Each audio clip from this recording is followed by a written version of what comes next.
प्रेम से बोलिए संतोषी माता की जय। जब कोई भक्त सच्चे मन, श्रद्धा और निष्ठा के साथ माँ संतोषी की पूजा करता है, उनकी व्रत कथा का श्रवण करता है, तो माँ संतोषी प्रसन्न होकर उसके जीवन को सुख, शांति, स्थायित्व और सौभाग्य से भर देती है। यह व्रत कथा विशेष रूप से उन लोगों के लिए अत्यंत फलदायी है जिनके जीवन में आर्थिक परेशानियां बनी रहती है, जिनके घर में धन आता तो है पर टिकता नहीं है, जहां रोजमार्ग के जीवन में तनाव, कलह या अस्थिरता है, या फिर जहां सफलता और भाग्य साथ नहीं मिल पा रहा। शास्त्रों में उल्लेख है, जो भक्त माँ संतोषी की कथा श्रद्धा से सुनते हैं उसे वही फल प्राप्त होता है जो वर्षों की व्रत और पूजा पाठ से मिलता है। तो प्रिय दोस्तों, कथा को अंत तक अवश्य सुनिएगा, क्योंकि कौन जाने यही माता संतोषी की कथा आपके जीवन की दशा और दिशा दोनों बदल दे। संतोषी माता की कथा आपके लिए आध्यात्मिक उत्थान के लिए अत्यंत आवश्यक है। तो आइए संतोषी माता की कथा प्रारंभ करते हैं। माँ संतोषी की यह दिव्य कथा बहुत समय पहले की बात है। एक छोटा सा गांव था जिसका नाम शांतिपुर था। नाम में शांति थी, पर गांव में कुछ लोगों के दिलों में नहीं थी। इसी गांव में नमन नाम का एक अनाथ बालक भी रहता था। उसकी उम्र मुश्किल से 10 से 11 साल रही होंगी, पर उसकी आंखें में गहरी उदासी और उसके चेहरे पर बचपन की मासूमियत के बजाय एक अजीब सी गंभीरता थी। उसके पास अपना कहने को कुछ नहीं था, सिवाय एक बूढ़ी दुर्बल गाय के जिसे वह गौ माता कहकर पुकारता था। यह गौ माता भी गांव वाले के लिए मात्र एक बोझ थी, जो दूध नहीं देती थी और बस खाती थी। नमन और गौ माता गांव के बाहरी छोर पर टूटी फूटी झोपड़ी में रहते थे। उन्हें कोई खाने को नहीं देता था। गांव के लोग जो अपनी समृद्धि में मग्न थे, नमन और उसकी गौ माता को अक्सर तिरस्कार भरी नजरों से देखते थे। उन्हें लगता था कि यह दोनों बस उसके संसाधनों पर बोझ हैं। जब नमन भूख से तड़पता हुआ किसी के द्वार पर जाता, उसे अक्सर दुकार मिलती थी, जाओ यहाँ से, हमारे पास तुम्हें खिलाने के लिए कुछ भी नहीं है। यह अनाथ लड़का और उसकी बूढ़ी गाय, कब तक हम इनका बोझ उठाएंगे। उनकी यह बातें नमन के नन्हे हृदय को चीर देती थी, पर वह कुछ नहीं कह पाता था। उसकी आंखों में बस आंसू भर आते थे। भूख और प्यास से नमन का शरीर दिन पे दिन छिड़ होता जा रहा था। गौ माता भी सूखती जा रही थी। उनकी हड्डियों का ढांचा साफ दिख रहा था, फिर भी वे दोनों एक दूसरे का सहारा थे। गौ माता अपनी आंखों से नमन और दिलासा देती और नमन अपनी सारी व्यथा गौ माता की पीठ सहलाते हुए भूलने की कोशिश करता। एक दिन जब भूख असहनीय हो गई थी, तब नमन गांव के मंदिर के पास बैठी एक वृद्ध साधु के पास गया। साधु महाराज ने उसकी दीनहीन दशा देखकर दया से पूछा, वत्स, तू इतना उदास क्यों है? नमन ने अपनी सारी व्यथा कह के सुनाई। गांव वालों की अपेक्षा भूख और गौ माता की दयनीय स्थिति। साधु महाराज ने उसकी बात धैर्यपूर्वक सुनी और फिर एक गहरी सांस लेकर बोले, पुत्र, इस संसार में कष्टों का निवारण केवल सच्ची आस्था और भक्ति से ही संभव है। क्या तुमने कभी माँ संतोषी के व्रत के बारे में सुना है? नमन ने सिर हिलाकर मना कर दिया। साधु महाराज ने बताया, माँ संतोषी का व्रत बड़ा ही चमत्कारी है। यह शुक्रवार को रखा जाता है और इसे खट्टे पदार्थों का सेवन वर्जित होता है। सच्ची श्रद्धा से जो भी यह व्रत करता है, माँ उसकी सभी मनोकामनाएं पूर्ण कर देती हैं और उसे सुख समृद्धि भी प्रदान करती है। नमन की आंखों में एक नई चमक आ गई। क्या सच में महाराज? क्या आप मेरी और मेरी गौ माता की मदद करेंगे? तब साधु महाराज मुस्कुराए और बोले, निश्चित रूप से, यदि तुम्हारी श्रद्धा अटूट होगी। नमन ने तुरंत निश्चित किया कि वह माँ संतोषी का व्रत करेगा। अगले ही शुक्रवार से उसने व्रत शुरू कर दिया। वह बड़ा कठिन था। उसके पास खाने को कुछ होता ही नहीं था और अब उसे खट्टा भी नहीं खाना था। वह जानता था कि इस व्रत के लिए गुड़ और चने की आवश्यकता होगी, जो उसके पास नहीं थे। पहले शुक्रवार को वह भूखा ही रहा। बस पानी के सहारे गौ माता उसे उदासी से देखती रही, जैसे पूछ रही हो, मेरे बच्चे, तू कुछ क्यों नहीं खा रहा?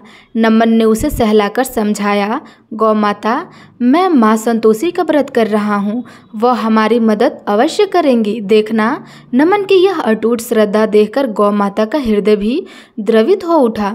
वह सोचने लगी, मेरा स्वामी इतनी तकलीफ में है, मैं कैसे उसकी मदद करूं? अगले शुक्रवार की सुबह जब नमन भूख से निठाल होकर अपनी झोपड़ी में पड़ा था, तब गौ माता कुछ करती हुई दिखाई दी। वह धीरे धीरे जंगल की ओर बढ़ रही थी, जो गांव से कुछ दूरी पे था। जंगल में पहुंचकर गौ माता ने अपनी स्वाभाविक प्रवृत्ति के विपरीत घास चरने के बजाय दूर दूर तक मीठे फलों की तलाश की। उसकी पुरानी दुर्बल आंखों में एक अजीब सी चमक थी, अपने नन्हे स्वामी के लिए कुछ करने की ललक।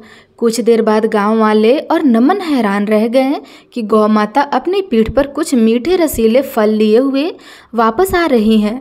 वे फल ऐसे थे जो आमतौर पर उस जंगल में नहीं मिलते थे, या कम से कम उस मौसम में नहीं मिलते थे। नमन की आंखों में विश्वास का भाव गहरा था। गौ माता, तुमने यह फल मेरे लिए लाए हो? उसकी आवाज़ में आश्चर्य और कृतज्ञता थी। गौ माता ने प्यार से उसकी तरफ देखा और अपनी नाक से फल को नमन की ओर धकेला। नमन ने वे मीठे फल खाए और अपना व्रत पूरा किया। उसका हृदय माँ संतोषी के प्रति और गौ माता के प्रति कृतज्ञता से भर गया। हर शुक्रवार को यही क्रम चलता रहा। गौ माता स्वयं जंगल में जाती और कहीं न कहीं से ऐसे मीठे फल ले आती जो नमन को अपना व्रत पूरा करने में मदद करती। कभी रसीले आम जो बेमौसम थे, कभी मीठी जामुन, तो कभी अनजाने से पर अत्यंत स्वादिष्ट बेरी। ग्रामीण को यह देखकर बड़ा आश्चर्य होता था। अरे, इस बूढ़ी गाय में इतनी शक्ति कहाँ से आ गई और यह कहाँ से ऐसे फल लेके आती है? वे आपस में फुसफुसाते, पर इसकी ईर्ष्यालु प्रवृत्ति के कारण वे नमन या गौ माता के प्रति कोई दया नहीं दिखाते थे, बल्कि उनमें से कुछ तो उपहास करते, यह सब ढोंग है, भूखे पेट व्रत करेगा तो कोई भी फल खा लेगा। कई शुक्रवार बीत गए। नमन का शरीर थोड़ा सा पुष्ट हुआ, पर उसकी गरीब जस की तस रही। माँ संतोषी के प्रति उसका विश्वास अटल था। एक दिन जब उसने 21वां संतोषी माता का व्रत पूरा किया, आकाश में अचानक काले बादल घिर गए। हवा में एक अजीब सी ऊर्जा महसूस हुई। नमन अपनी झोपड़ी में बैठा था, माँ संतोषी का नाम जप कर रहा था। गौ माता उसके पास शांति से लेटी थी। अचानक उसकी झोपड़ी के बाहर एक दिव्य प्रकाश चमका। गांव वालों ने देखा, नमन की टूटी फूटी झोपड़ी के चारों ओर की बंजर भूमि पर अचानक हरियाली छा गई। सूखे हुए पौधे, पेड़ लहरा रहे थे और उन पर मीठे रसीले फल लटक गए, ऐसे फल जो उन्होंने पहले कभी नहीं देखे थे, चमकते और सुगंधित। गांव की सूखी हुई नहर में स्वच्छ जल बहने लगा और नमन की झोपड़ी के ठीक सामने से एक मीठे पानी का झरना फूट पड़ा। यह सब इतना अप्रत्याशित था और अद्भुत था कि गांव वाले अपनी आंखों पर विश्वास ही नहीं कर पा रहे थे।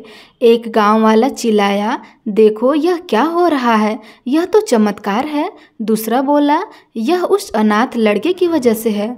उसकी माँ संतोषी ने उसकी सुन ली। उनकी आंखों में भय और विस्मय के साथ साथ पश्चाताप की भावना भी थी। वो समझ गए थे कि उन्होंने एक पवित्र आत्मा और एक दिव्य गौ माता का अपमान किया था। गांव के मुखिया, जो हमेशा नमन के प्रति कठोर थे, सबसे आगे आए और उनकी आंखों में आंसू थे। उन्होंने नमन के सामने घुटने टेक दिए कि हमें माफ़ कर दो बेटे, हमने तुम्हें कभी नहीं समझा, हमने तुम्हारी पवित्रता को पहचाना नहीं। हम कितने अंधे थे कि इस दिव्य गौ माता के महत्व को भी नहीं समझ पाया। यह सब माँ संतोषी का ही प्रताप है, जो तुम्हारी भक्ति से प्रसन्न हुई है। अन्य गांव वाले भी अपने अपने घरों से निकलकर बाहर आए और नमन के पैरों पर गिर पड़े, क्षमा याचना करने लगे कि हमें क्षमा कर दो नमन, हमने तुम्हें भूखे रखा, तुम्हें अपमानित किया, हम पापी हैं। नमन, जो अब भी इस चमत्कार से अभिभूत था, धीरे से उठा। उसकी आंखों में कोई क्रोध नहीं था, केवल असीम करुणा थी। उसके गांव वाले को उठाया और मुस्कुराते हुए कहा, नहीं, आप लोग पापी नहीं हैं, आप सब बस राह भटक गए थे। माँ संतोषी ने आप सबको यही राह दिखाई है। उस दिन के बाद शांतिपुर गांव में सचमुच शांतिपूर्ण हो गया। गांव वालों ने अपने व्यवहार में सुधार किया। वे दयालु और उदार बन गए। उन्होंने नमन और गौ माता को अपने बीच सर्वोच्च सम्मान दिया। नमन की झोपड़ी को एक सुंदर मंदिर में बदल दिया गया, जहां गांव के सभी लोग माता संतोषी की पूजा करने आते थे। नमन को गांव का सबसे ज्ञानी और पूज्य व्यक्ति मानने जाने लगा। हर शुक्रवार को गांव के लोग मिलकर मां संतोषी का व्रत करते और नमन तथा गौ माता को मीठे फल और भोजन अर्पित करते रहते। गौ माता ने भी अपनी शेष आयु भरे सुख और सम्मान से बिताई। वह अब केवल एक बूढ़ी गाय नहीं थी, बल्कि मां संतोषी के आशीर्वाद का जीवंत प्रतीक भी थी। नमन ने अपना शेष जीवन गांव वाले की सेवा में और माता संतोषी की महिमा का प्रचार करने में बिताया।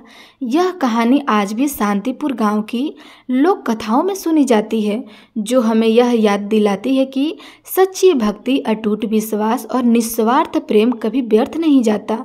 माँ संतोषी सदैव अपने भक्तों की रक्षा करती हैं और उनके जीवन में सुख समृद्धि भी लाती है, यहाँ तक कि सबसे कठिन परिस्थिति में भी। और यह भी कि दूसरे के प्रति दया और सम्मान का भाव रखना कितना महत्वपूर्ण है, क्योंकि कोई नहीं जानता कि किस हृदय में ईश्वर स्वयं निवास करते हैं। दोस्तों, ये रही संतोषी माता की कथा। प्रेम से बोलिए संतोषी माता की जय।